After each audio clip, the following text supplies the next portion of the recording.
Yes, thanks so much for joining us tonight. We have three amazing individuals in the bourbon industry with us tonight who are going to chat with us for a while, give us some good perspective, each bring something unique to this conversation. All of them started in different ways and different paths and all that good stuff. So we want to make sure that you hear their voices and all that good stuff. So we're going to just start with simple introductions and then we're going to go from there. So I'm going to go around my screen and just ask you to introduce yourself and how you got started in this industry. So Pat, take it away.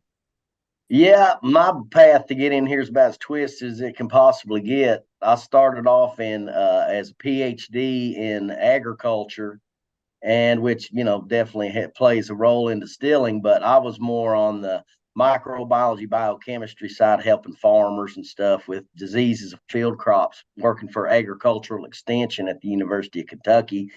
And then I was a medical microbiology professor for 7 years at a medical school in Eastern Kentucky, which there's a lot of moonshine produced over there. So kind of got the bug with that. And then my business partner, Shane Baker, and we started a fermentation company back in the early 2000s, Ferm Solutions. And we have built that company up. We do business with about 600 or 700 different distilleries and breweries currently. And then we also started Wilderness Trail Distillery back in 2012, started distilling in 2013, and built that operation from a 1 barrel a day operation to we do about 70,000 barrels a year currently, and are a Kentucky Bourbon Trail member. So been a pretty crazy little ride to get here, but still can't explain exactly how it happened, but we're here now. Well, if any of us led a straight path in life, it's probably not a fun one. So that's right. Bill. Well, I know a lot of your members already know me. You guys are local here in Dayton. I started off, my family had kind of been involved in distilling since Prohibition era. When I was late teens, I started running with Popcorn Sutton, and I ran with him until I was early to mid 20s when he passed away. Went into the legal side of the distilling operations. Worked for Steve Beam at Limestone Branch for a while. Came back to Ohio, started doing brewing in Cincinnati. Took over for Gervasi Vineyards when they expanded with a distillery from just the winery, and was there for about 2 years, getting them up and running from the ground up, and then moved back closer to home and started up running with Dayton Beer Company for Dayton Barrel Works. I've been there for about 3.5 years now. Awesome. And finally, Alan. Yeah, I guess I was doomed from the beginning. So I grew up in a family of home distillers. They wouldn't have called themselves that. They would have called themselves moonshiners and tobacco farmers that all moved here to southern Indiana from eastern Kentucky. And we raised tobacco and made moonshine when I was a kid, basically to pay for Christmas presents and pay property taxes. So I remember being around stills when I was 2-3 years old, and there wasn't anything romantic about them. They were just sort of another piece of farm equipment, and another reason why we couldn't go do anything fun as a family on the weekend. When I was about 15, I got tangentially interested in distilling for obvious reasons that I don't encourage, but I also had the parents that knew that I was going to get into trouble, and they'd rather me do it in the backyard than somewhere else. So my dad and grandpa helped me build a little 15 or 10-gallon still out of a stainless steel coffee dispenser, an antique stainless steel coffee dispenser from Fort Knox. They gave me 2 rules, and the rules were don't blow your ass up in the backyard and bring us something when it's worth drinking. So then they refused to teach me anything. I knew all the things that I saw them do, but that was about it. I didn't take it real seriously until I got into my late 20s, kind of somewhat similar to Pat. My original interest was in agriculture, and distilling is inherently agricultural. So I was kind of doing a lot of plant breeding and stuff like that with open pollinated crops and trying to adapt them to the wider Ohio Valley. And I think the best way I ever saw it explained was an episode of Hee Haw where there was an obituary read, and they said that he was how was it? They said he was a market farmer and an independent amateur distiller. So when you can't find a market for your crops because everybody here grows stuff and they give it away, you start thinking, well, what happens when I run that through the still? And it's a whole lot easier, though I don't recommend it, to sell illegal moonshine at the farmer's market than it is produce. From there, I got into Copper and Kings. I was at Copper and Kings for 2 years and helped lay out their absinthe program, their apple brandy program in particular, and then the Butchertown brandy. And then I wanted to get back over here to Southern Indiana because even though I'm the first Hoosier in my family, I knew the history of distilling here in the little region that I'm at, and I wanted to really play into that. So I got hired on at Spirits of French Lick when they were first building that.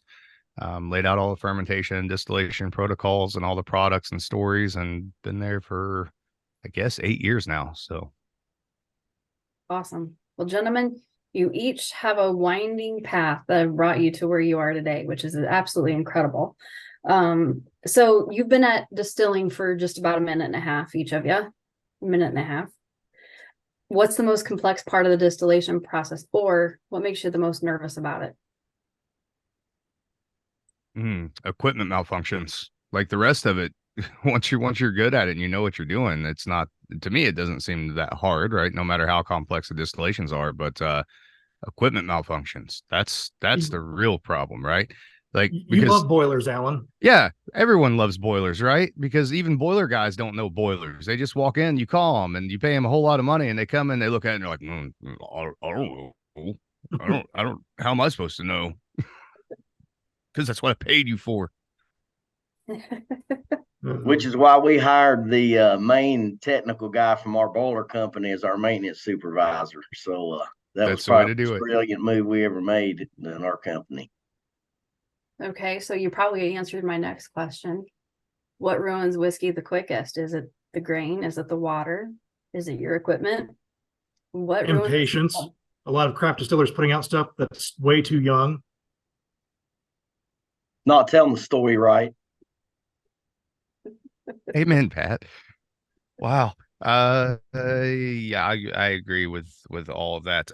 Marketing. I'll go the opposite direction of Pat. Marketing ruins it for purists, right? You read something that, like, you can know, once you're a distiller, you can no longer really enjoy whiskey, like, just for being whiskey, because you're constantly looking at it and going, oh, that's either a bullshit story, or like you're looking at it from a technical perspective. Like, and I've said this before too, my favorite whiskey is, honestly, and I love your all stuff, but my favorite whiskey to not have to think about is Sazerac Rye, because it's not great, but there's nothing wrong with it. I can drink it and not have to think about it. If it ain't broke, don't break it. Yes. That's pretty funny. So when you're aging bourbon, how do you know when that bourbon barrel has reached its sweet spot and it's ready for the bottle, or mixing it in with other bourbons to make a batch? When do you In know? our case, at Wilderness Trail, the lowest proof we bottle is, or the standard offering at our distillery is bottled in bond. So we know it has to go there. You know, that's kind of one requirement for our standard offering. We're coming off the still about 137, 138 proof. We go into the barrel about 110. We come out of the barrel probably 113 to 118, and then take it down to 100, unless we're doing a cask strength offering. So just some information about distilling at our place, you know. Yeah, but do you ever go into your rick houses or your storage and just start thieving from the barrel, and you're like, this is the one, this is cherry, this is what we need to single barrel? Or Absolutely, yeah. I mean, you know, from the get go. I mean, and again, I think everybody on this group here can probably sympathize. But you know, when you start a new distillery, especially, there is kind of that question of, golly, you know, we know it's going to be different than everything out there, just because we're a different distillery. But you know, what's it going to taste like? How long is it going to take to be good? You know, is it going to ever be good? And you know, I think for us, you know, like I said, we've got that bottle in bond minimum requirement, so it has to be at least 4 years old to be labeled as that. So, but you know, when you go in the barrel warehouse and you're tasting around on barrels, and when they're finally really done, you know, I think there's a combination of different things. You know, there's the class of, you know, is a rye whiskey, you're going to expect to get those spicy rye notes and other things that are associated with a rye. But with a bourbon, you know, personally, you know, at the very basics, we're looking for those classic vanilla and caramel, nutmeg flavors, and then whatever other colors come along with anything that you do additionally in the process, change up the grain bill, even particle size of the grains going into the mash, the mashing temperatures, the length of time that you're cooking for, how long does it take you to cool it down, what type of enzymes are in there. Are those enzymes supplied by the malt and or commercial enzymes? Whether or not there's any bacterial contamination. There's so many different factors that play in. Even the dosing of the yeast can have a great effect on the taste of the distillate. But what I've seen, and again, being somebody who works with a lot of different distilleries and a lot of different yeast strains, is you can have really big differences in the distillate when it comes off the still for whatever reason. But when you put in that barrel, it just kind of, there's so much complexity that comes from the barrel, it starts mashing everything together.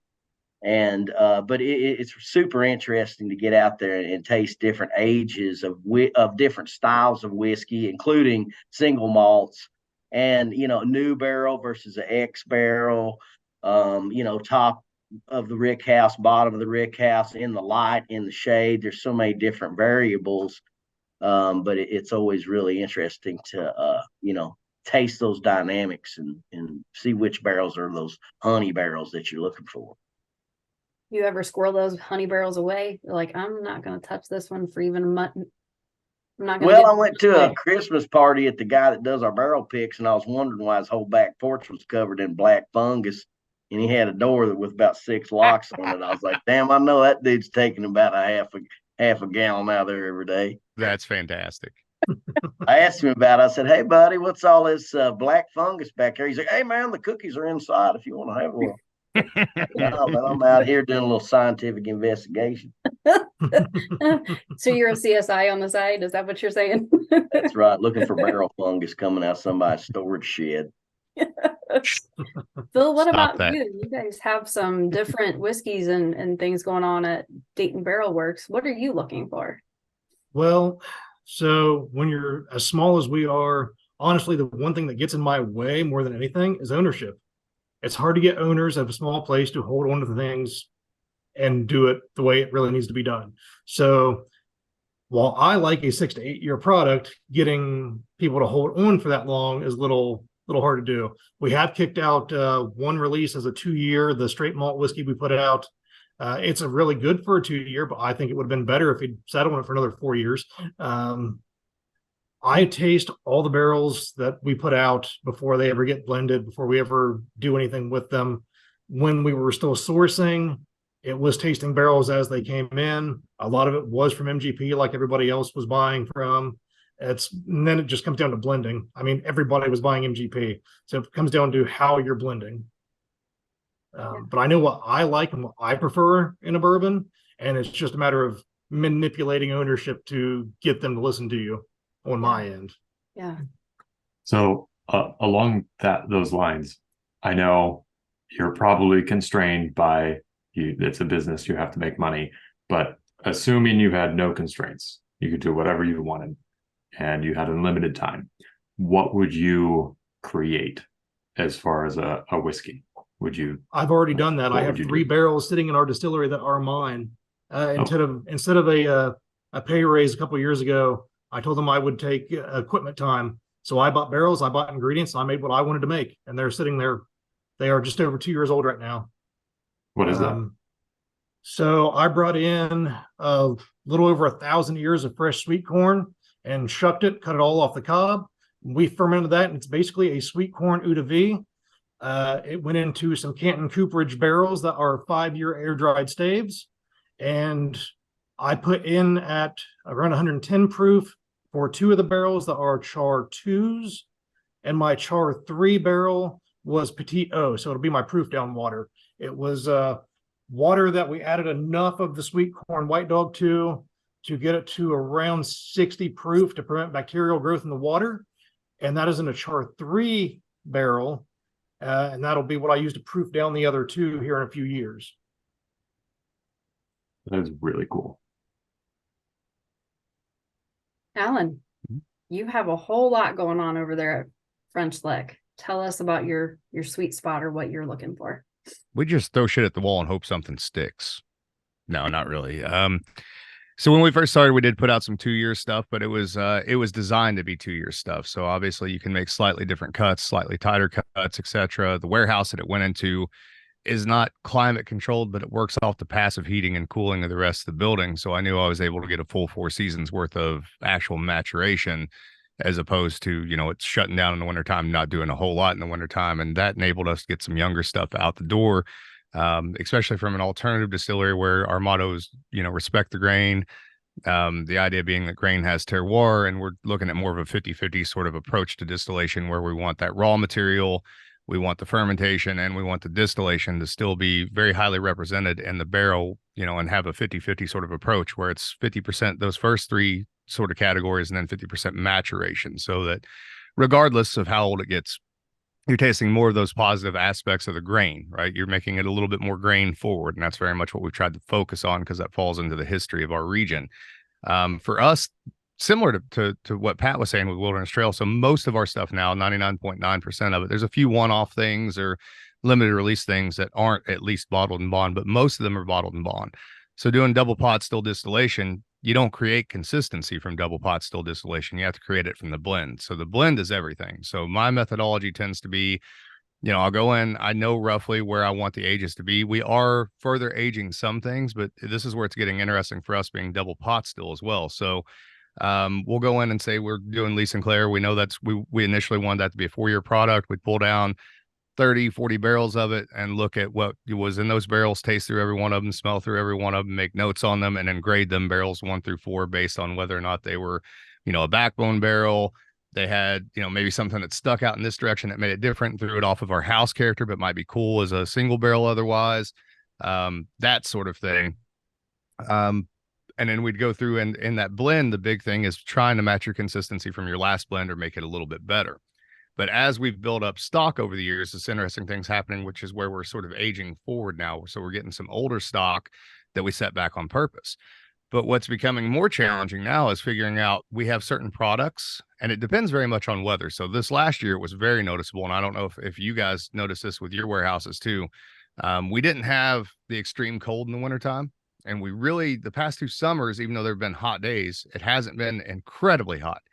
So we've noticed a difference in the way that the barrels are opening up in the summertime and what we're getting out of those barrels versus what we would expect to get out of those barrels.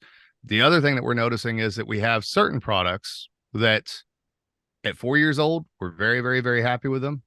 At 5 years old, we're incredibly unhappy with them. But when they're 6 years old, we're happy with them again. There's certain ones that fall into an age range where they just don't work at that age. So we've noticed that with Lee Sinclair, which is our 4 grain with the oats. It doesn't typically work at 5 year. There are a few exceptions. We've noticed that with Matty Gladden, doesn't typically work at a 5 year. We've noticed that with our heirloom bourbon, Hindostan Falls. That's from the corn that I bred myself over a number of years. It doesn't really work at a 5 year. They work at 6, and they work at 7, and they work at 4, but at 5, they're just not quite right. So what we typically do is we'll pull down the ones that we want to blend. We'll get those blended together in the proportions that we want. And that'll be our bottled and bond product. And then I'll take those barrels I've set aside that I've marked as potential single barrels, and they can be way off profile. That's also kind of the beauty of double pot still distillation, is that there are some that are just way off profile. Those get marked. And then the ones that are off profile, but I don't feel like would stand well on their own as a single barrel, those get set aside too. So we go back and we look at those, and I really like it when I have multiple years of those, where I'll have like 3 or 4 random barrels that are across multiple years. And then we'll blend those and put that out as what we call the Iconoclast series. So we leave it at cask strength, and it's purposely off profile from the normal products that we put out. We've been lucky. Distillery, we're only just now coming up on, I think we're real close to barrel 4,000 after, coming up on 8 years of distilling, and next spring in April. We've only ever had 1 barrel that I've set aside, and I still haven't figured out what its problem is. There's just 1 so far that we haven't been able to do something with, and it's not rectifying itself. So at some point it'll, go into vodka or something silly. So yeah. That's awesome. So you all experiment a bit as you're choosing grains or coming up with different mash bills, whatever the case may be. Talk about experimentation a little bit at each of your distilleries, but also has there been a grain or a component that you've experimented with that you're like, this is dreadful. We're not ever going back to this again. Exit stage left. Any recipe that Alan sells commercially that he does while he's consulting and then kicks to me to scale up to a commercial scale, people should avoid that. You're welcome, buddy. Thanks. You're welcome. Listen, what I heard you say was I need contract work, and I said, here's some absinthe, enjoy. Yeah. Thanks, Alan. You're welcome. Thanks for sending me a 3-gallon recipe to scale up to about 250 gallons. Thanks. Character building. Yeah, at Wilderness, we started off, Shane and I were very fortunate to have the revenue from our other business to, give us a little bit of flexibility on, being able to wait, a full 4 years. We never did source. We're not against that or anything. Most people do it. It's just a fact of the business. We never had to release anything that was, substandard. But, and so for a lot of those reasons, and we're also kind of a science-based company, we did a lot of experimentation to start with, but some of it was kind of more out of necessity of what size we started at. So, for example, one of the things that we're well known for is sweet mash process instead of sour mash. So in the mashing process, instead of carrying forward liquid from a previous distillation, which would create a sour mash, we're starting with all fresh water every time. So the pH of our fermentations are higher than the pH of a sour mash producer. And the distillate ends up being a little bit higher pH. And for those reasons, you end up with a little bit of softer distillate because of it's just different acidity. So that's something that we did and we're kind of known for now. But, if you look at why you would use backset in a mash, one of the reasons, the best reason that people say is because it makes things more consistent.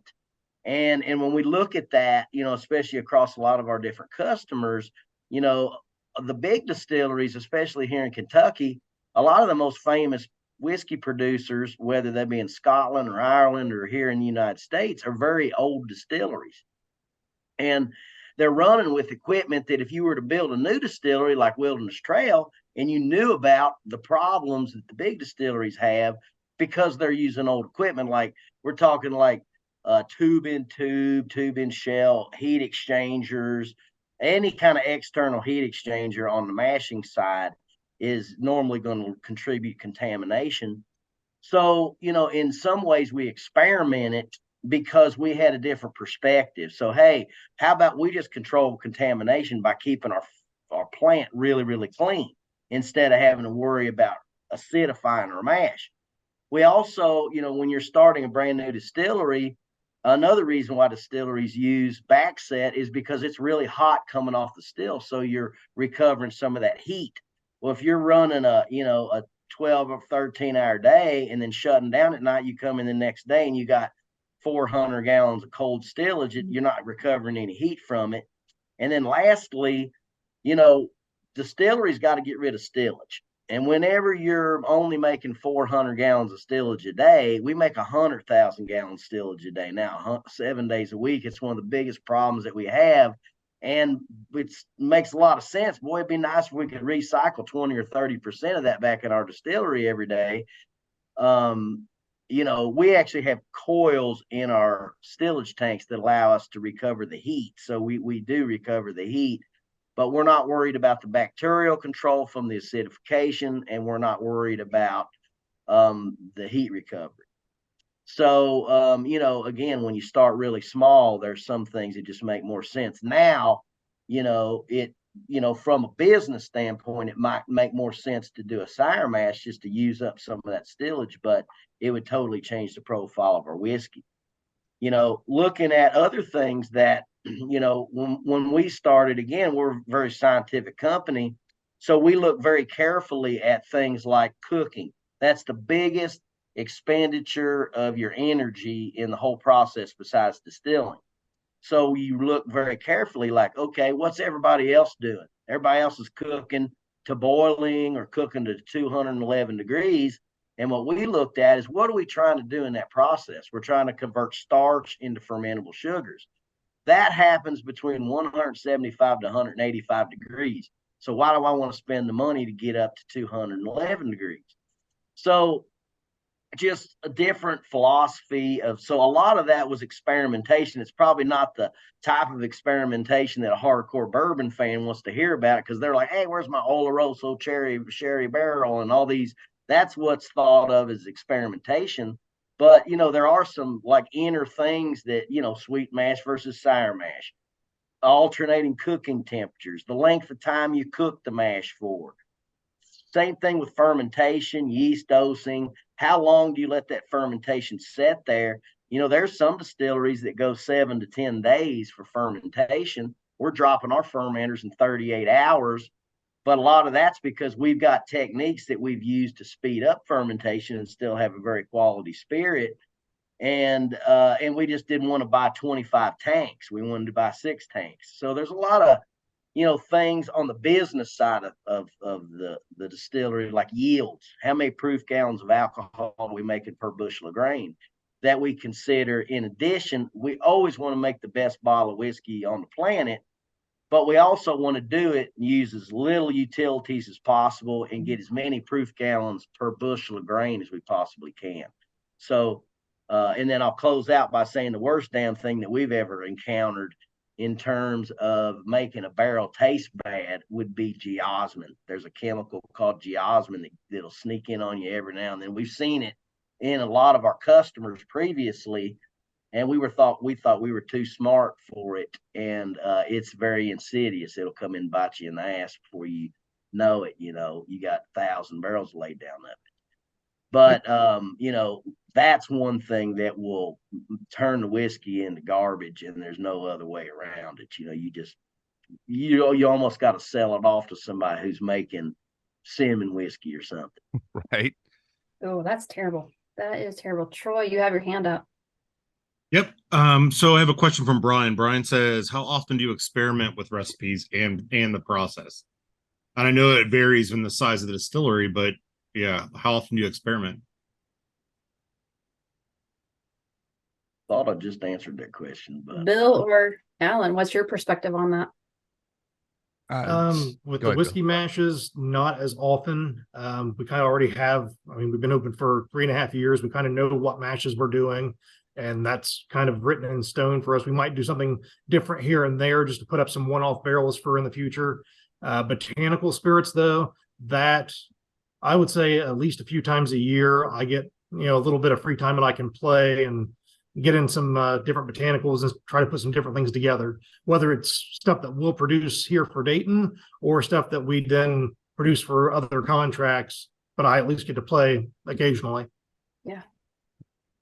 Alan. So I'll kind of answer both of those questions at the same time. So we always knew that we were going to be a small distillery, but also with that meant that we had to be swift. So we had to be able to change up gears quickly, and that we're on the wrong side of the river, right? There's definitely a perception of that, right? Whether or not MGP exists in Lawrenceburg, et cetera. So it doesn't matter. You could be literally in Jeffersonville, Indiana, right across from Louisville, and tell people you're making bourbon. There's always going to be a group of people who are like, oh, you can't make bourbon in Indiana. Like, you do know that, like, there's nothing different between that bank of the river and this one, really, not truthfully. But we also were lucky enough to be attached to a tourist destination that draws people in from all over the world. So that gives the ability to do a lot of really odd things if you want to do them. And I'm a very odd distiller when it comes to that stuff. I like experimenting with things. And luckily, so far, we found that there's a market for pretty much everything.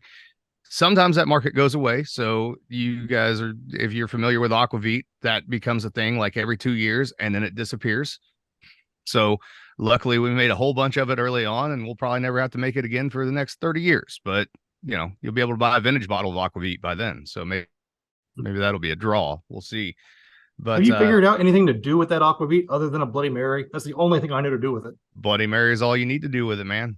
We're getting ready to put that shit in a can. It's happening. It's going down. So if you get people to try it in a Bloody Mary, they'll be about it all the time. That's how we sell it out of the tasting room all the time. So, but yeah, the goal was always kind of a ready, fire, aim philosophy, right? Because the thing is, if you're not specifically going after bourbon drinkers and you're not specifically only making bourbon, younger drinkers are not nearly as brand specific as they used to be. They're certainly not product specific. But if you can get them to like one of your products, you can get them to become somewhat brand specific in that they may never buy that same product again, but they will certainly buy another product of yours. And the more colors you have in the crayon box, the more of those colors they will end up trying to purchase from you over time, which is great, except it also pushes you in the direction of continuing to do weird stuff. Okay, so I've not ever experimented with anything on the, and I'm always incredibly honest about this, and I'll just say it. I've never experimented with anything on the legal side that didn't work. What I will say is we have a product that I absolutely hate. And I have no qualms about saying that whatsoever because people love it and we sell the shit out of it.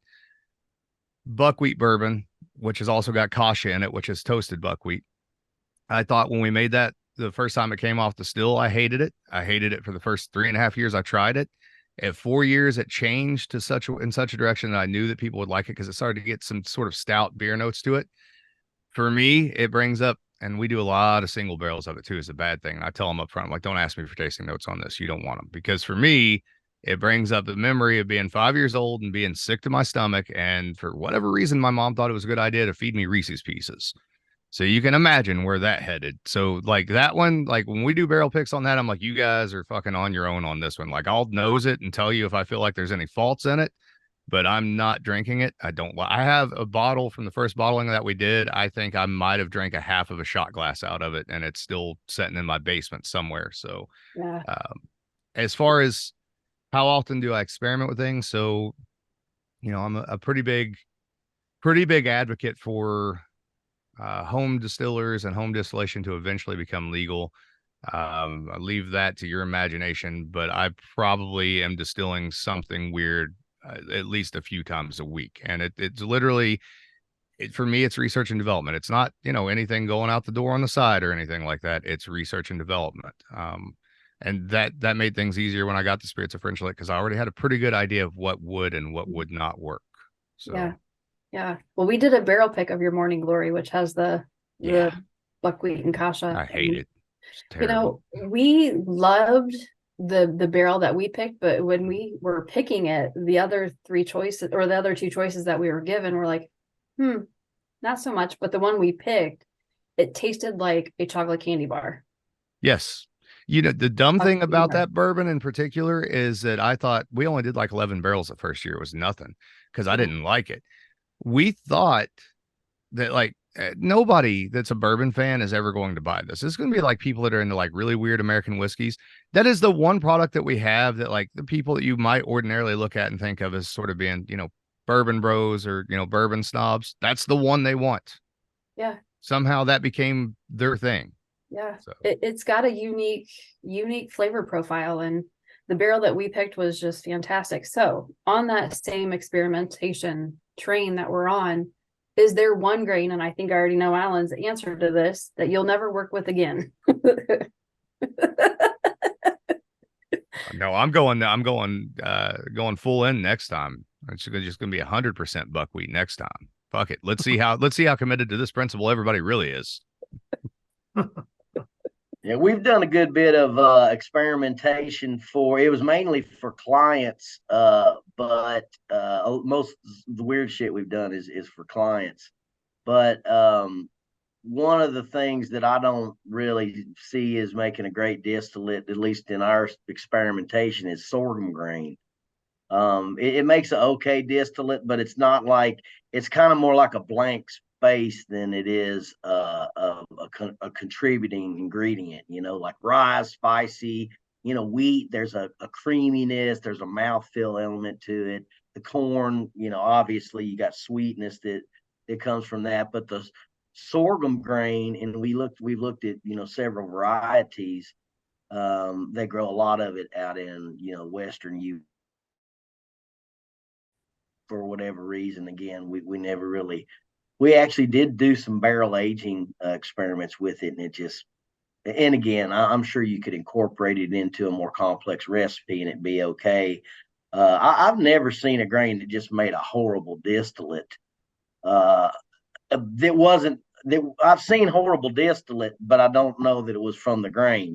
There's a lot of contamination that occurs especially in small scale experimentation when you're trying to make small batches at home or at even in a small distillery.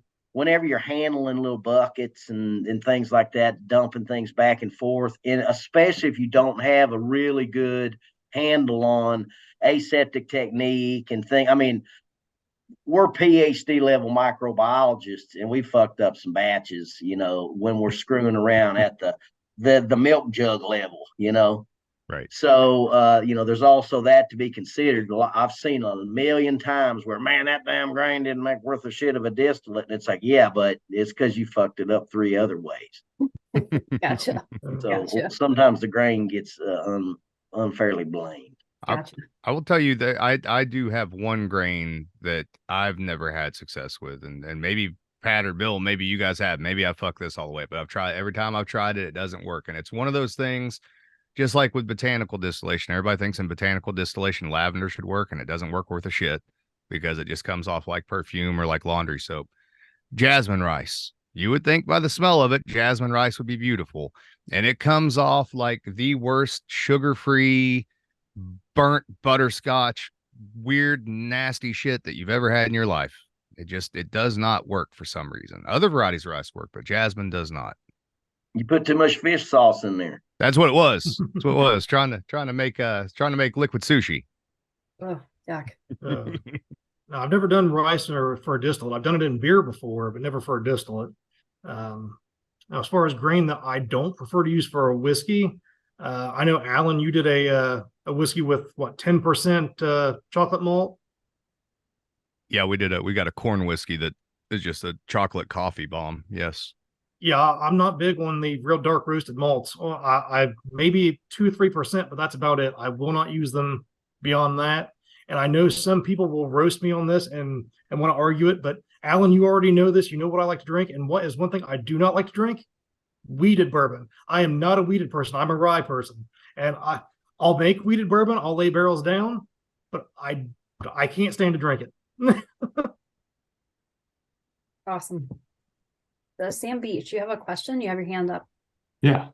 So along the same experimentation lines, how do you determine if object A is better than object B? So your 170 degree versus 211, or XYZ grain versus another. Is it just tasting the white dogs, or do you feel like you need to lay it in a barrel and see what it would be in a few years before you rule it out as this is the better course?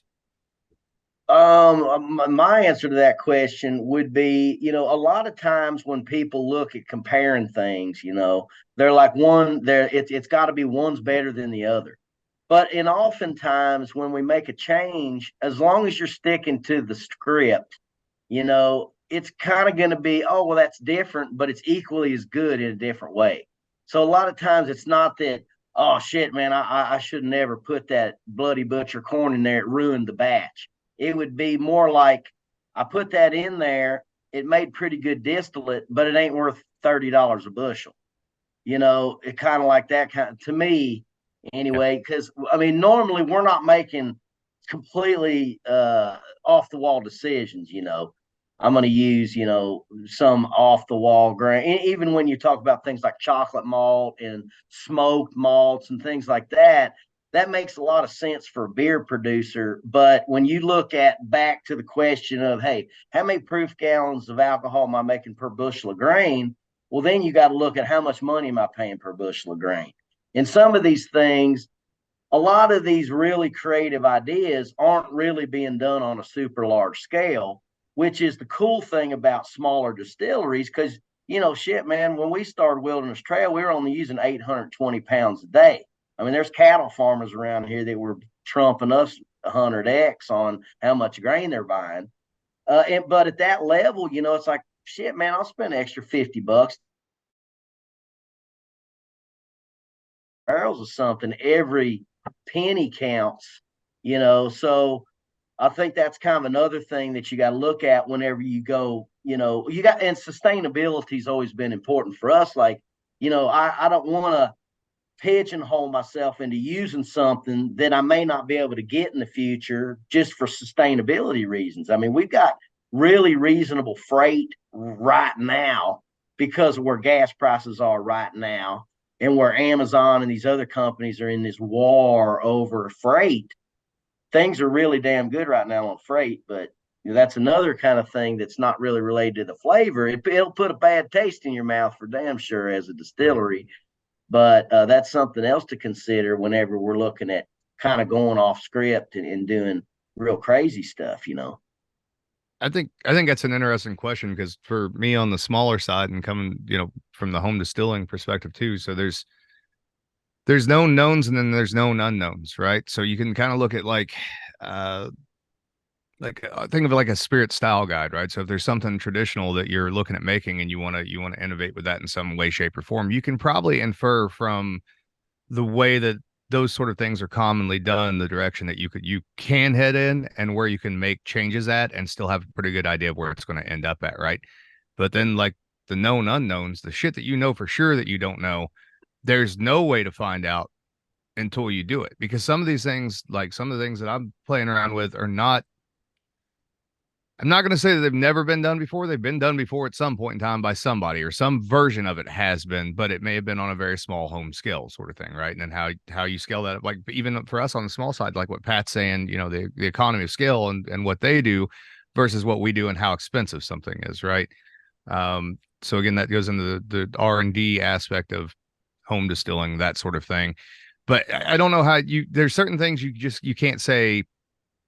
I'll give you an example. So botanical spirits, right? So gin, aquavit, absinthe, etc. There's not a huge market for them, but if you're a small distillery and you can tap into that market, and those people are very, very particular. They're more particular than any bourbon or scotch drinker on the face of the planet, and they will rip you apart in reviews if you get it wrong. They really will. Right. So you start coloring out the outside lines in what they call the distilled spirit specialty sort of category, because it doesn't fall into any category TTB has. As an example would be, I recently was playing around with just the idea because I thought it was kind of cool. You go back, you look at apothecary history, that's all tied into, botanical distillation. Well, a very common popular product came out of the apothecary industry, and that's Dr. Pepper with 23 different botanical ingredients. What the fuck happens when you put that into a distillation, right? So we tried it. It made a great white dog. But then what happens when you put it into a barrel?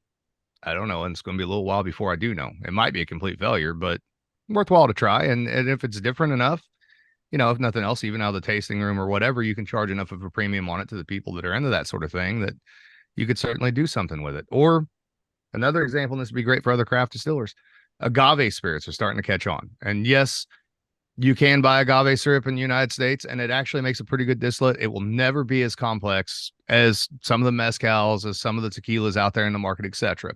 But who really wants to be the guy in, let's say, Indiana, Ohio, or Kentucky saying, this is our version of tequila versus we did a thing that's more like a tribute to tequila, right? So playing around with trying to dirty up an agave fermentation. Well, let's malt some rye and smoke it. Put a little malted smoked rye in there and see if we can't get some of that funky stuff they get in mezcal. But I don't know how it's going to play when it comes out of the barrel until we just do it a couple times. So, and once you get a price tag on a tote of agave syrup, it's a little different than a few bushels of grain that would make an equal amount of. You're talking about using $7,000 worth of a syrup that you could buy for hundreds of dollars. Absolutely. If you're talking about that equal amount of distillate on grain. And that's another thing that distillers don't often appreciate, is that when you start getting into harder to ferment feedstocks, you start getting out of grain. I mean, when you're talking about whole grain fermentation and you're crushing up every part of that seed, you've got fiber in there, you got protein, you got oil, you got carbohydrates. It's a pretty complex mixture until you get up to a certain Brix/gravity, and then you start having to supplement nitrogen in there. But you start looking at things like molasses. You got to have nitrogen in there, or it'll take 2-3 weeks to ferment. If you're fermenting granulated sugar, or agave syrup or honey or anything that we consider a difficult to ferment feedstock. Marshmallow bunnies would be included in that category. You got to use. Don't challenge me, Pat. Yeah, we've done it before. We've I actually mean- fermented cow or chicken shit for a customer. I knew it wouldn't work, but they insisted we had to try. But the nutrient profile, and we're basically talking about the expense of something like agave syrup. Right. Somebody gets in there and says, "Oh, let me try this," and then they screw up a batch, and they just spent $7,000, and they only got 4 bottles out of it. I mean, I've seen somebody get like one. Oh, they got a gallon of distillate. That's because your fermenter only went to 1% alcohol, and it should have went to 13. But you'd have the right nutrients in there to supplement. You got all the carbs in there, but you don't have any nutrients. Yeah, you got to do that's something else that will taint a batch. Yeah. And screw up your pocketbook. Yep. You got to, if you're going to do that stuff, and you're absolutely right, Pat. You have to do your research on it, understand what you're doing. And then the other side of it too is what's the market? So being tied to a tourist facility, having a good bar program where we know we can get the money out of it to do it. Right. And also I'll admit to this. So not only was the rye there for flavor profile, it's there as a cheat so that I would have some nutrients. It helped tremendously. So yeah, a little stillage even, go in there. Yep. No. Hey, I just got a question on my phone from one of our viewers here that said, did he really just say he had a customer ask him to distill chicken shit? Yep, we sure did. And I was gone that week. I gave the job over to the lab, and then I left for a week. Came back. Not as weird as people would think either. If you go back to the early 1800s distilling books, that's what they were using for nitrogen sources. It's got a lot of phosphorus in it. It's not. I mean, they use it for usually anything you put on your garden, it makes your garden grow. It'll kick the yeast in.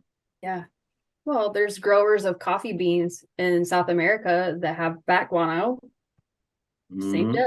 So I mean, there's a gin on the market that uses elephant dung. So boy, I'd hate to be the person that shovels that, huh? But so we're gonna switch up gears a little bit. When you all started out in distilling or in the whiskey business, obviously you had to build a network of people that you could trust to give you good advice, people that could, be your sounding board. Who was someone in the whiskey business that gave you the best advice that was a game changer, not just maybe for you, but or for your business or whatever the case may be? Who was that person that really just said, you know what?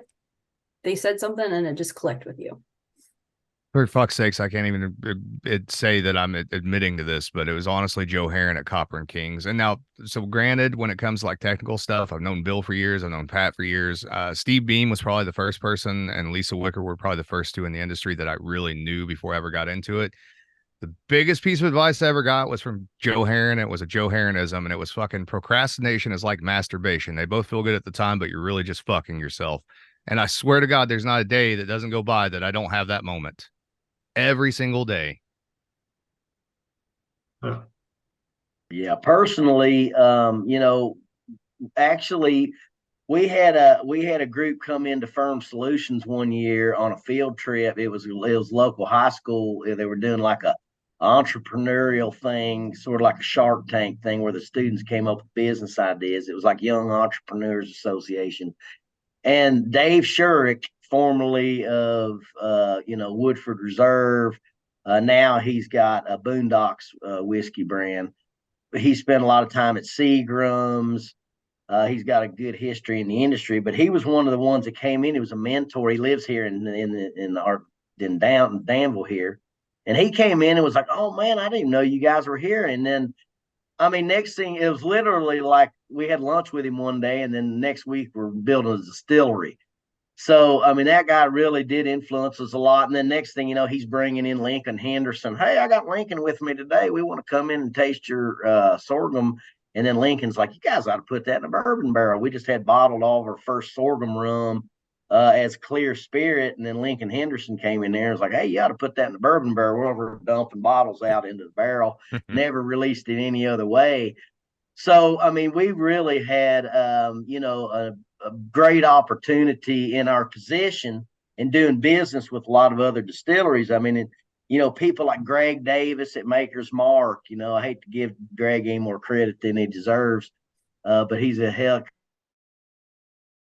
that, like Danny Potter, when he was at Heaven Hill.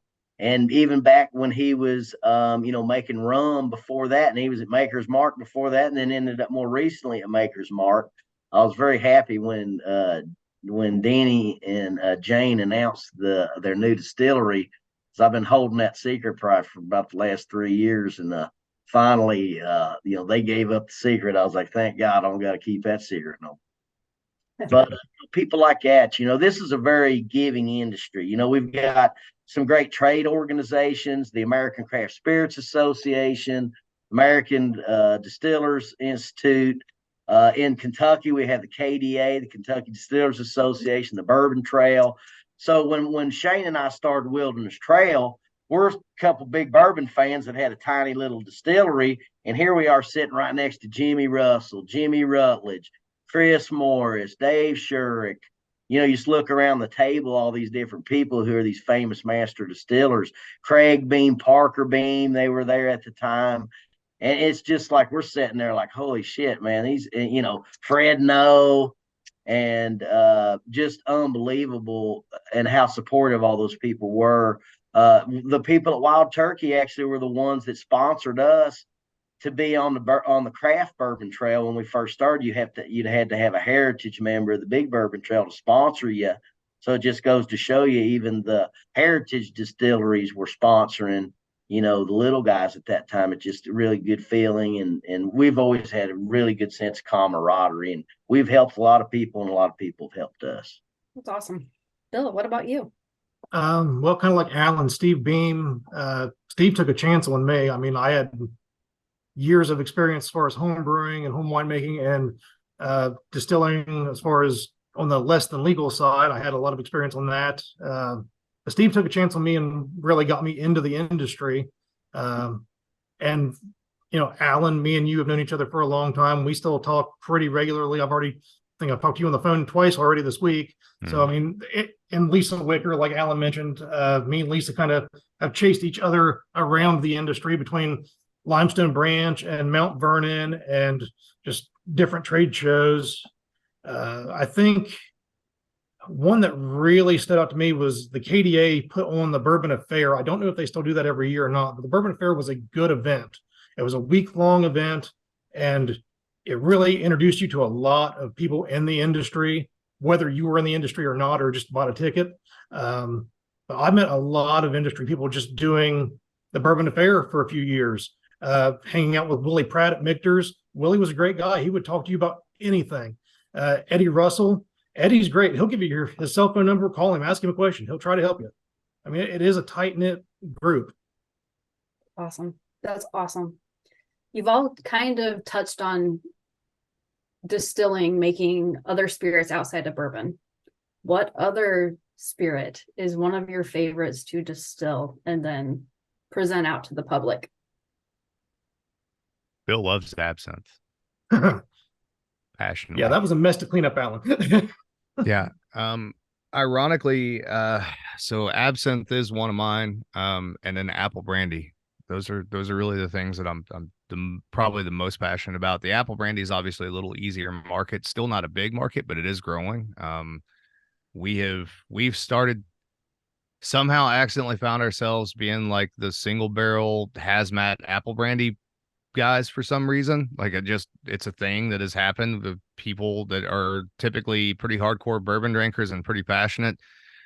They're more than happy to spend a ridiculous amount of money on 140 plus proof apple brandy, and I am completely fine with that. So I'm anxious to see that category grow. I think that category has got, it's not an easy category because it is much more expensive than making bourbon or rye is. But the resources do exist within the market to be able to get the raw materials to expand it. And although it can be made on a column still, it seems that the flavor and quality is much increased on a pot still. So it's something that I think you can expand in a pot still territory pretty easily. And I think it's an easier transition overall, just my opinion, for a bourbon drinker to go to something like that than some of the other things that get bandied about. You know, a lot of people say, well, rum's easy for a bourbon drinker. I think there are brands of rum that are. But I don't think that's as easy of a transition as people think. And you're never getting bourbon drinkers to trade it out. That's not happening. But what will happen is you can get new drinkers and get them to appreciate apple brandy because it's a big, bold, heavy spirit when it's made in the Hoosier style, that has much more in common with bourbon or rye. And what you'll get is if you have people who are buying, you know, multiple bottles of bourbon in a year, they'll probably switch out a bottle or two every year for some apple brandy. So I think it's a fun niche market that we can get into that's got a lot of room to grow. And the beautiful thing about it is we didn't have to spend any marketing money on it because Copper and Kings did that for us. So it's a little easier for us. So. Right. For me, honestly, I like the things that don't really make us that much money. I like liqueurs. We did a coffee liqueur last year with Boston Stoker, and I think it came out really great. But if you actually write it out on paper, I swear we probably lose money on that product. It is not a good business call. If we were doing, you know, home distilling, go for it. But on a commercial scale, I really like liqueurs, but it's a hard sell to make money on. Yeah. So Yeah. I mean the coffee liqueur we did, I think that was, God, we had so much money into that. It was a ton of cold brew coffee from a local roastery. It was a cognac barrels we aged it in, fresh vanilla beans that we had to cut and put in. It was a ton of money to do that product. Yeah, we've never really gone too far outside the box. You know, we mainly because we've got so many customers that are outside the box. We kind of get to live vicariously through a lot of our Ferm Solutions customers who, again, are fermenting and distilling, you know, expired bear claws and, you know, different types of candy. You know, we've got customer that uses the leftover starch from a potato chip factory to make a vodka. We've got people using cheese and yogurt whey to make vodka. There's a lot of different crazy things that are going on in our periphery that we get to kind of like, oh, wow, that's fucking weird. And sort of benefit from it in that way. And that way we can kind of stick to the normal shit. But one thing that I'll share with people that we've done relative to kind of something a little bit different with the distillate that has ended up being real damn cool is for our sorghum rum, you know, and again, I use the word rum very loosely because it used to be labeled as a U.S. Gold rum. We make a distillate from fermented sweet sorghum molasses, which isn't sugar cane, so it technically isn't rum. So we actually, the name of the product's called Harvest Run, which is what we submitted the label as originally, and the TTB got back to us and was like, hey, you misspelled rum on the label. So we relabeled it as rum, and we've been selling it as a U.S. Gold rum for the last 8 years, and then we just had to retract our label. It's called Harvest Run again. You know, to us, like in hillbilly language, a run is a special batch of something. But anyway, when good old Lincoln Henderson told us that we should put that rum into a used bourbon barrel, we got to thinking, well, shit, man, if we fill up a used bourbon barrel with it, we know from the single malt experience that we have in Scotch and Irish whiskeys and things that, you know, hell, it takes 10 years for it to be piss yellow. You know, we want a good dark brown. So how do we get a little more of that bourbon flavor in there? And how do we get it a little darker in color without putting flavoring or coloring in there? So what we did is the barrels that we were getting at that time, because we weren't, you know, dumping any barrels at Wilderness when we first started making that. We were barreling stuff, but it was 4 years away before we were dumping our own. So we were buying Four Roses barrels. We were driving down to the Cox Creek location, picking up this is back when they were dumping 9-year-old, 10-year-old and just selling their damn barrels straight out the gift shop. We got in there and pick up 8 or 10 barrels. And in order to get the distillate to be darker and make a little more bourbony, we said, let's just put 12 gallons in each of those 53-gallon barrels. And that way we can damn near lift them ourselves. And that way, whenever we're waiting throughout the course of the day to make one barrel, we can sit there and mess with those barrels and infuse more of that product in there. So it really did. So in 6 months, if you do that short fill on an ex bourbon barrel, you'll get a really nice color that you won't get if you fill up a total barrel. So what our protocol was, we would fill the barrel up with 12 gallons of distillate in a new freshly dumped bourbon barrel and let it age for 1 year like that. Okay. And these were rolled to the barrel warehouse and put on the shelf. So plus we're screwing around with them before we ever put them up on the rack.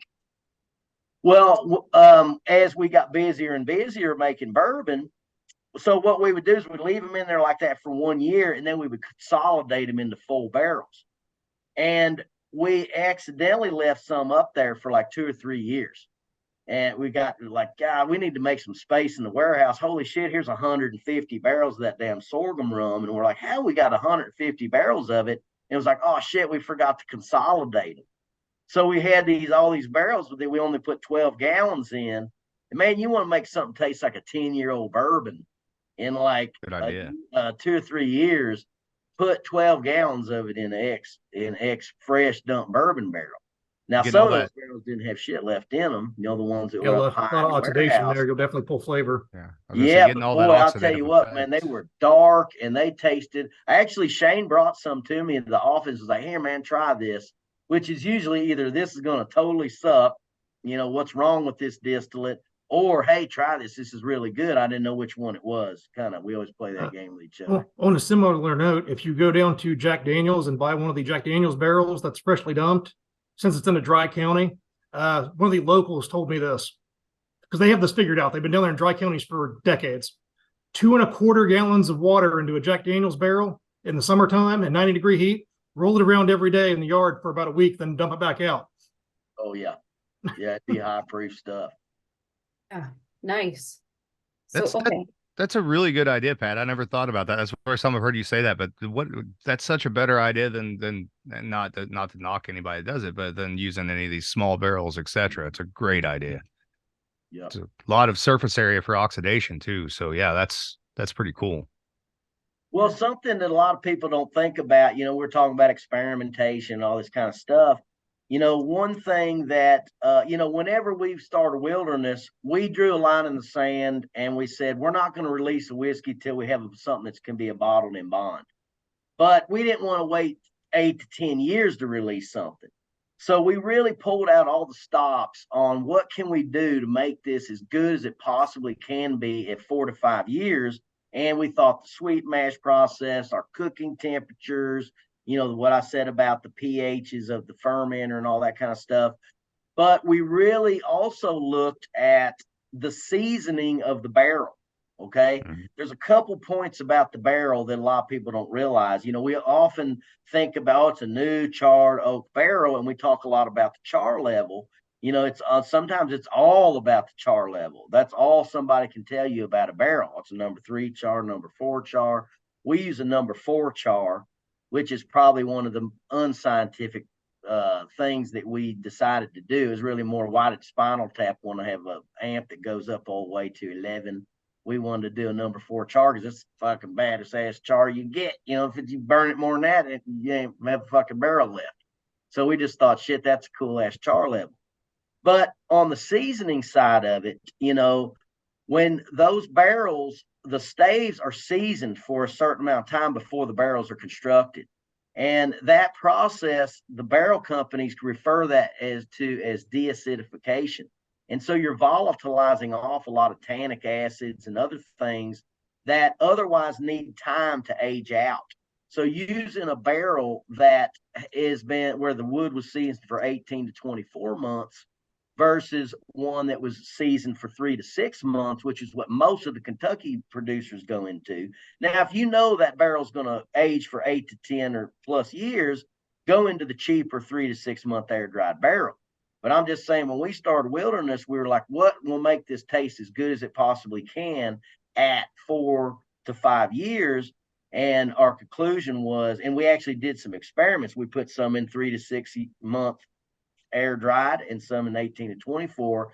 And the 18 to 24 month air dried barrels really make a big damn difference on the maturity of a 4 to 6 year old whiskey. Now, something else that kind of touches on what Alan was talking about earlier, and hey man, it tastes great at 4 years, but it changes at 5 years. You've got esterification reactions that are occurring. There's chemical reactions occurring in that barrel. You're extracting chemicals from the wood. But something else that we know that happens right at about that 4 year mark is that the complex carbohydrate structure of the wood, which I'm talking about cellulose and hemicellulose, those are polysaccharides just like starch, but the sugars are connected by more stable hydrogen bonds.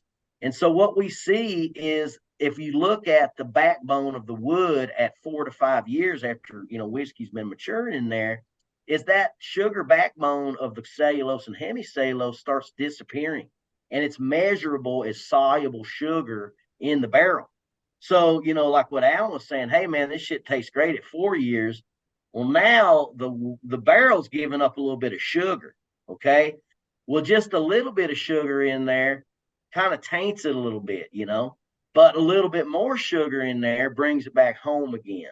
And so there's a lot of things to consider, relative to the extraction of the wood chemicals, the chemical reactions that are occurring over time, but also the amount of sugar that wood is giving up. And when we talk about putting new make distillate into a used barrel, you have the advantage in that situation of also the sugar is already starting to get knocked loose out of that barrel. So those are some things that I think that people probably don't think about on a normal day-to-day basis, that it's good to kind of have that in your memory banks. Yeah, that's one of the things, Pat, one of the reasons we treat the apple brandy the way that we do. We don't always use a used barrel, but quite often we will. And then people ask, well, why do you put it in at such high proof? Well, because a lot of the compounds in the apple brandy are volatile. And if I start dropping proof on the apple brandy and going into the barrel, the wood's going to take it over pretty easily, right? And so what I'm really after there, I want that even more so than, with our whiskeys that are grain forward. I want the apple brandy to certainly be apple forward, right? But not so much green apple, but more of that sort of apple crumble sort of thing. And that's the exact reason why I love using used barrels for stuff like that. And even some of the whiskeys I like doing it. There's a few of them, not the bourbons obviously, but there's a few whiskeys that we put in at high proof because that seems to work for what we're trying to do there. So. Well, and the same thing when you're making brandy, you're going to ferment at a much lower temperature because you're volatilizing off. Anything you can smell 100%. with your nose is volatiles coming off there. So those nice fruity flavors, you'll lose a lot of that in the fermentation process, even if it's allowed to get too hot. And then like what you're saying about coming off the still at if you're coming off at a higher proof, so you're able to push that over at a lower temperature. Yep, exactly. Yeah. Similar for us in Dayton, like the barrel aged gin that we put out that was in the Armagnac casks. That got treated more like a brandy or a cognac. It went in at a really high proof because that was an old barrel, and if it was Armagnac, it went in right off the still. So I had to go in higher to actually pull something out of that wood, and barrel got dumped, proof down a little, back in, and it got dumped and proof down, and then back into the barrels for about 6 months before that actually got down to where we wanted to bottle it. It was just, you're pulling different chemicals out at every proof down that you do. And then as far as the whiskey barrels that we use, virtually everything we've laid down in Dayton, it's been 36 to 48 month oak, either from Canton cooperage or Adirondack cooperage. Yeah, I forgot to mention that. So our stuff was mostly 24 and 36 month. That's becoming a little bit harder at this point to find. So it's back getting to expensive if you can find it. Yeah, back to economy of scale. You used to be able to buy that stuff for under $200 a barrel pretty easily. If you want 36 or 48 month, not only is it extremely rare, but it's going to cost you between $500 and $600 a barrel. So I've had to unfortunately back off of going that heavy on my seasoning, but I'm still getting typically 18 month stuff right now. There's a part of me, because I'm in Indiana and it doesn't bother me to do it one way, shape, form, or the other. And maybe we would lose a customer or two here and there, but I think we'd gain some too. There's a part of me that's really on the verge of just going, you know what? I'll just convert everything to American whiskey. It's fine. I'm going to have a bunch of used barrels anyways. Let's just convert it over to American whiskey and run with that. So, Well, the sweet corn that I put back for myself that I wanted to do, that went into 5-year air dried barrels from Canton, and 2 years ago those were $800 a barrel. I can't even get them now. I hate to think Yeah. what they would cost if they were available. yeah, it's insane. So- If you're going to get big, you better have a good relationship with a cooperage or build your own cooperage, one of the two. Hell, we may all be back to building our own cooperages and bottling plants before it's over with. The past 2 years away or 3 years away they'd been. So It's tough. I've heard good things about some of the expansions that are going on. So hopefully we'll see a little bit of a, band-aid on what's happening right now. But there is some crazy shit going on in the barrel world right now. mhm. Yep. And if you're small, you're not top priority when it comes to a lot of the cooperages too, and it's easy for Right. guys to step in and they'll take your allotment, and then the other part of that is that's business. You can't really, it is what it is. So, Right. If you have a cooperage and you have a company that wants to buy 2 million barrels a year versus somebody buying 50 barrels, who's getting the barrels? right. I'd be happy with 20 of those Groove Stave barrels a year at this point. Come on, Jack Daniels, let off 20 of them.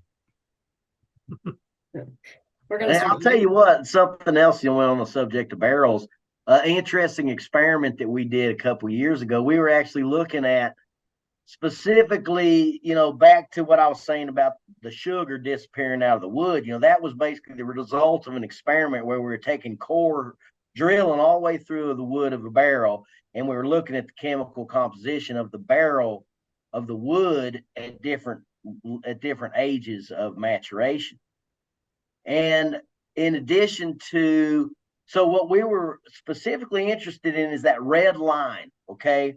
The barrel companies call the red line the area immediately behind the char is what they call the red line. But there's also this kind of floating little red line that I call the red line because it looks like a fucking red line. If you look through the middle of a stave, you'll see this kind of wavy little line. And we were very interested in what the hell is that made out of? It seems like it's where it's kind of almost like a chromatographic band, it's like where does certain particle size of shit that's moving with the liquid traveling through that wood, where does it settle out? Where does it get trapped? That's one way of thinking about it. But what we discovered is that line is almost 100% composed of vanillin, which is an ester that gives whiskey a vanilla flavor. So we're like, holy shit, that's probably like the line at which you go from wet inside the barrel to where it goes to volatile to more of a gas. And it's probably oxidizing right there. And vanillin is the result of an oxidative reaction. So we thought, it made me think about it, Alan, whenever you mentioned those grooved barrels, because we did some experiments with those where you alter the inside of the barrel. So we thought, well, shit, man, what if we alter the outside of the barrel to make it more permeable to oxygen? And so we actually did some experimental barrels with independent stave where they cut grooves, because I was like, well, shit, why don't we put dimples in the barrel? And the first concern is, well, hell, it'll leak after 2 years. And it's like, well, we don't really know that till we do it, Right. So we didn't want to make the staves thinner.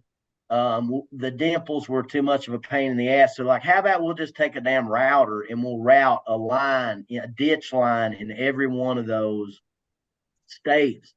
And what we were hoping to see and what we ended up seeing is that red line goes like this right here whenever you alternate the outside of the barrel. So holy shit. So if you get more oxygen in the barrel, it'll move that line of oxidation more into the barrel. And our hypothesis was those barrels are going to have more vanillin. Mm-hmm. And now, unfortunately, we really didn't do enough barrels to, this is something else. If somebody says, hey, I did a barrel that it never came out any good. It's like, well, fuck, you'd really have to do 100 barrels of that, put them randomly throughout a warehouse before you even have, a lot of times when people do experimental stuff, they don't do enough replicates to make the statistical analysis mean anything. And when you're at a small distillery and you say, well, I did a couple barrels of that. I mean, shit, even us, we used to do that exact same thing. And even the scientists we realize there's no way in hell you're going to get a statistical analysis out of that that's going to you would never get it published anywhere where you got somebody peer reviewing that data. Mhm. So, but that's just something else that a lot of people don't think about, modifying the outside of the barrel. It did something. Actually, it was crazy because it was like I was actually looking for those barrels because I was supposed to give the barrel back to Independent Stave to do some analysis on. And I get a hold of bottling, and it's like, oh shit, we already bottled one of those barrels. And I was like, well, goddamn, nobody noticed that fucking ditches routed out in the thing. It says experimental barrel right on the outside of it, but it went to a barrel pick group. So out of however many barrels, probably 10 barrels of a choice that they got, they picked that barrel. So it's just whether or not, how good it was or whatever. I ended up getting bottles out of that barrel. And then the other 3 barrels that we had of it, we sent it off, and but we just, again, it wasn't enough barrels to really, we did see that fluctuation in the red line, and it did have a lot of vanillin in it, but it wasn't conclusive. So that's just something else that kind of thinking outside the box of, changing the outside of the barrel or the atmosphere around the barrel to as another way to kind of, creatively change what you're doing. Yeah. We're going to start winding this guy down here, because you guys have been doing an amazing job of answering all my crazy questions, but I know our group also has a couple questions as well, but I have one last question. If you weren't distilling, if you're about to retire, what would you do otherwise? What path would you take?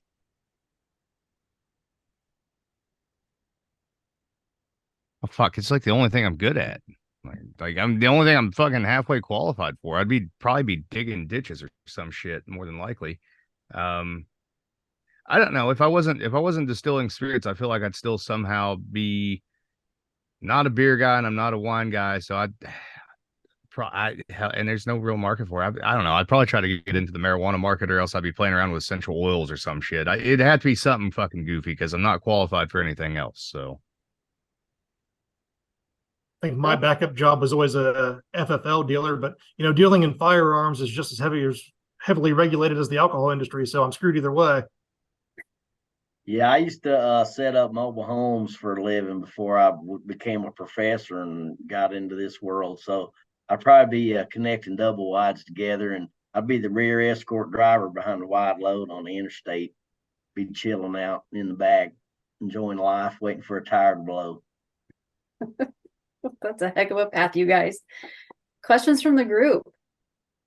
You want to put them in the chat? That'd be great. Or just raise your hand and we'll call on you. All right. Anyone? Okay, well, everybody has their thinking caps on. Out of all the spirits that you make, what is the way you tell consumers to enjoy it the most? So let's say, is it your bourbon, drink it straight, drink it on the rocks, make a cocktail? What is it that you recommend that they do? I'm never going to deny anybody to drink bourbon the way or whiskey the way they want to drink it. So I'm a big fan of, there's no rules with it. I don't care if you want to mix a Pappy 23 with Coke. If that's your thing and you paid for it, it's your right to do that. Personally, I think, it's important to, I like, if you're going to get a cocktail, that's like a birthday cake. I want to know what the foundation started at. And so I'm a big proponent of neat drinking, at least to start off with, and then get more complicated later. But I really like getting appreciation for the base before you start piling stuff on it.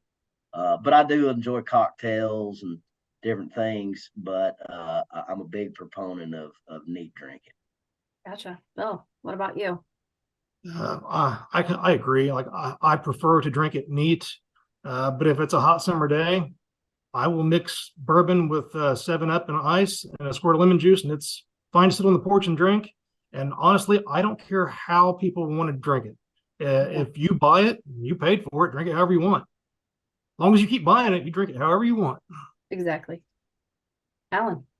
I'm pretty agnostic about that stuff too. I'm happy for people just to buy it and do what they're going to do with it.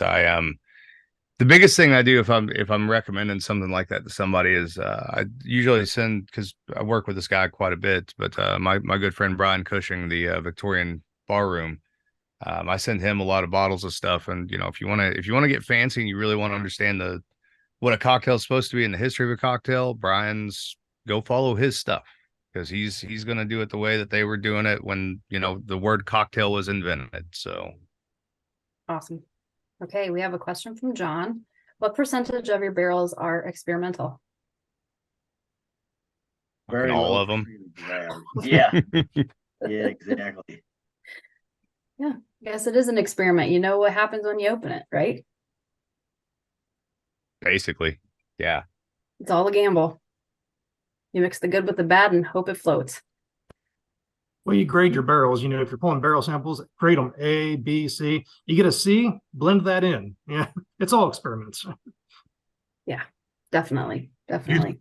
Do you think there'll ever be an opportunity for? It seems like a lot of times, like when groups come in and do like single barrels, and I know that we are a group, but just in general, and that conversation comes up about experimental barrels and experimental recipes and stuff like that, and then that group really is triggered. Not triggers the wrong word. Really interested in like that, potentially like committing to doing, being part of that process and taking whatever the outcome may be. At what point do you think distillers will start allowing that experimental process to actually go to market, at least in a single barrel? Does that make sense what I'm saying? Yeah.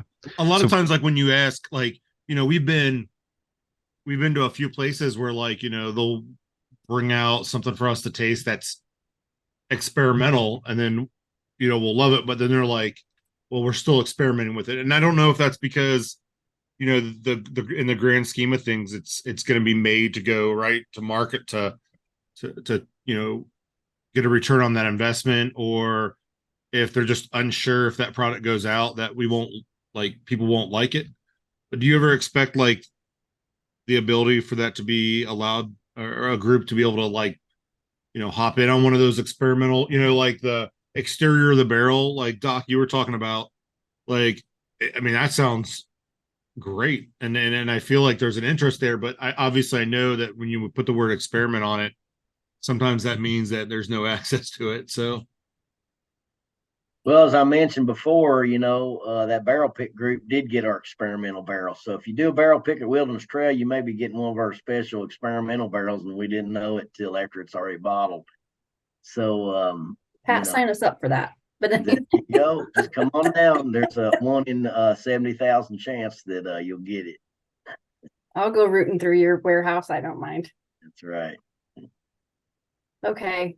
There's a bunch of gimmicks in bourbon right now. The flavored stuff, which I can't even, it's whiskey. It's something. What is one of the gimmicks that just absolutely grates on your last nerve? In bourbon or whiskey or whatever they call it. Peanut butter whiskey, I cannot stand it. If you're going to flavor it, why would it be peanut butter? I don't want to drink peanut butter whiskey. Why? Why was this made? Agree with you 1,000% on that. It makes me gag. I don't know. Probably it's not so much the flavoring things. I don't disagree with you. I don't want that, but and more power to them that they did it and they pulled it off and people are buying it. But take your same exact mash bill and your same exact product and put a quote unquote vintage label on it and call it Prohibition era and drop it for $1,000 for fucking half pints, and just I get it. It's business. It makes sense. I guess I think that it pisses me off more that A, marketing has the balls to do it, and B, people fucking buy it. They fucking buy it. Yeah, there's some dumb shit going on in this industry for sure. Rather than, say the distillate that I hate or dislike, I'll tell you a story about a customer that fucked up a distillate, a perfectly good distillate once. We had this one group that was, they were sourcing whiskey and they were creating this brand. And they were very fortunate to score some barrels of some 13-year-old whiskey from, I don't know if it's MGP or one of the Heaven Hill, or it was some very coveted old barrels, something that, Willett could be selling as family reserve. I mean, it was really or family estate, whatever their brand is, super killer ass old barrels. So these guys were like, oh my God, we got 100 barrels of this 13-year-old. It's going to be fucking awesome. We're going to release this brand. So they didn't know shit about the industry. They didn't know anything about whiskey. They just knew they had something here. And we were like, oh, that's great, man. That sounds like some really good juice. So they heard that it's good to filter it, So they chill filtered it and did some other kind of filtration and completely took all the color out of it. And so then they had distillate that was clear, that was 13-year-old, that they got like $5-6 a barrel in, expecting to try to get $150 a bottle out of it. Now they got clear distillate, and they called us up. It's like, oh my God, what do we do here? And it was like, well, I mean, shit, you've only got a few options. If you want it to be colored, you have to put coloring in it, but that's not going to be bourbon anymore. And, so they're like, all right, well, we're just going to have to put some coloring in it. Well, they put caramel flavoring in it instead of caramel coloring in it. So it turned it basically into however many barrels. They had several dozen barrels of some of the best 13-year-old bourbon that you ever had, got filtered clear and then turned into basically caramel flavoring, basically. So that's just an example of the dumbest shit I probably ever heard. I just see these guys like there's a ruler down the road here, a Save-A-Lot, and I know they've got caramel down there. You're just pushing a cart full of this shit through the Save-A-Lot. He said, put caramel in it. We got Right. to do it. It's like caramel coloring, folks. Wow. They didn't listen to you very much, did they? So is double oak bourbon still a finished bourbon? This is from Troy. That depends on who at the TTB you get a hold of in labeling. Some will say yes, some will say no. Yeah, and then it gets even weirder if you do stuff like, so I'm not a big fan of Amberana, for example. Like, I like it in very small amounts, but so what if you take a barrel of bourbon or rye, and we've done this, and then this is where you get run into fun with the TTB, and then you finish Amberana on it. You've taken it out of the barrel, put it into stainless steel for a little while, put some Amberana on it, and then decided that the Amberana went a little too far, so you wanted to pull it back some, put it back into another new oak barrel. TTB loves those fucking questions, and they don't have any clear answers on any of that stuff. Sometimes you better ask for forgiveness than permission. It's what I've learned, unfortunately. That's the rule I live by, fellas. All right, we have time for one last question, and then we're going to wrap it up for the night. Anyone have a last question? Going once, going twice. We're done. Gentlemen. Oh, never mind. Ray has a question. So sorry. It was just thanks for your time. He appreciates your time. Absolutely. Thanks for having us. Yeah, this has been fantastic. We appreciate the time you've spent with us this evening, and all of us are great purveyors of your spirits, every single one of us, and we really appreciate all that you do to bring us joy. We'll keep trying not to fuck it up. Yeah. Thank you, and keep experimenting with every barrel. And if you need people to buy those experimenters, just give us a call. Yeah. Yeah, thanks for the invitation. It was a good time tonight, and it's great talking with you all. And Ray, I see you're getting ready to crack a Wilderness Trail bottle this weekend. Looks like you got a 110 proof. Good example of ones that didn't lose a whole lot of angel share, probably. Yeah, I'm looking forward to it. It's should be pretty good. Nice. Awesome. Thanks for having me on tonight. And Amy, if you want to swing by the distillery at some point, you took really good tasting and nosing notes last time you were out, so I'm sure we can pull some barrels and have you evaluate. I would be very happy to, Bill. He's gonna need help cleaning up absinthe botanicals, is what he's also saying. I'd give it a whirl. I'm game. Whatever. All right, gentlemen. Thanks so much. Thanks, Thank guys. Have a great Thanks, evening. guys. Have a good night. Thank you so much. Bye.